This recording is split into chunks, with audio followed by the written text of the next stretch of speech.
So we're almost finished. This is the last video of chapter 6, lean system, and we're going to calculate capacity now. Okay, that's the big screen is all about. So there's a big nasty formula for capacity. It's basically have to do two things. First, to calculate a total cycle time. So total cycle time accounts for number of operators and setup time and batch size and uptime and all that.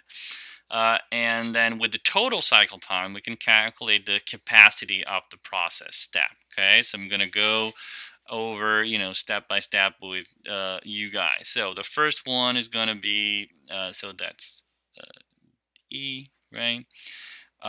So the first one is the press. That's the first kind of process that we have, right?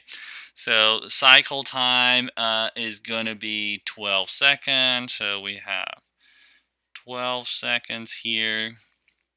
And we divided by one operator. So we divided that by one. And then we sum setup time. So our setup time here is 10 minutes. And again, now we need to multiply that by 60 because here we have seconds, right? And here we have minutes. We can't have minutes and seconds in the same equation. So we put everything in seconds by multiplying that by 60.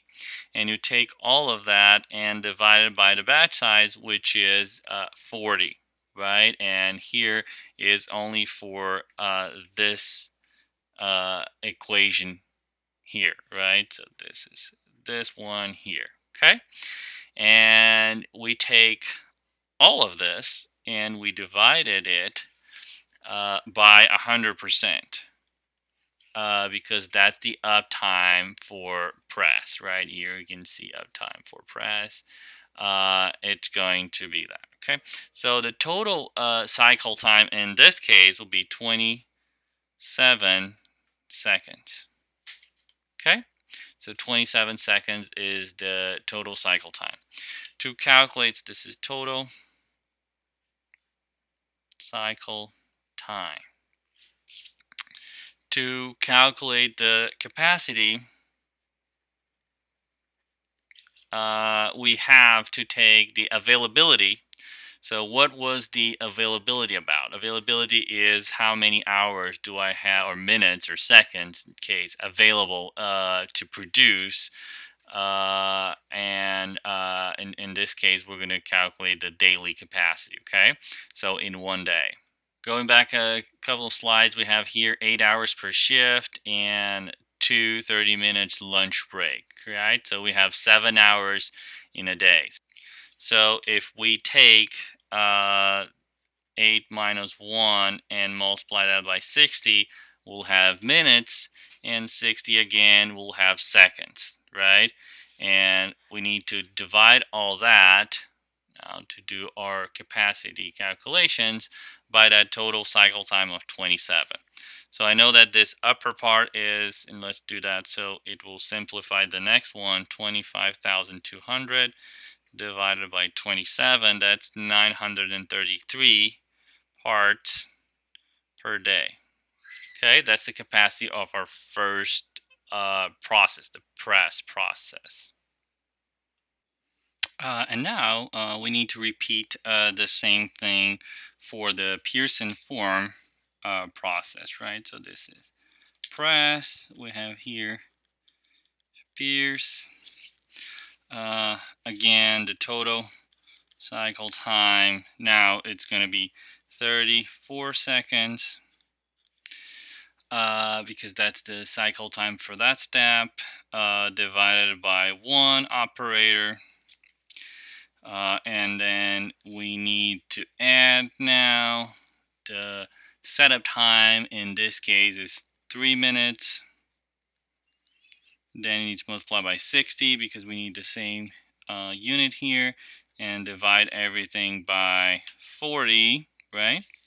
And then you take all that and divide it by 100%, which is the uptime for this process as well. We give 38.5 seconds, right? And then we're going to calculate capacity for this process will be the 25,200 divided by 38.5, which gives us 654.5 or 364 parts per day. Okay. The last process we have here, still have some space, is the finish and grind. So the total cycle time, it's going to be 35 seconds. Oh, my handwriting is horrible. Sorry, guys. 35 seconds. But I'm doing with a pen so you guys can read it better. Divide by 1 plus, oh, that's 0. You can keep the multiplying by 60 because it's 0. And all that divided by 40, but that will become 0 because the setup time is 0. The changeover time is 0. And you take all that and divide it by 100%, and you're going to get the same 35 seconds, right, that we had before because there is no setup time. And the capacity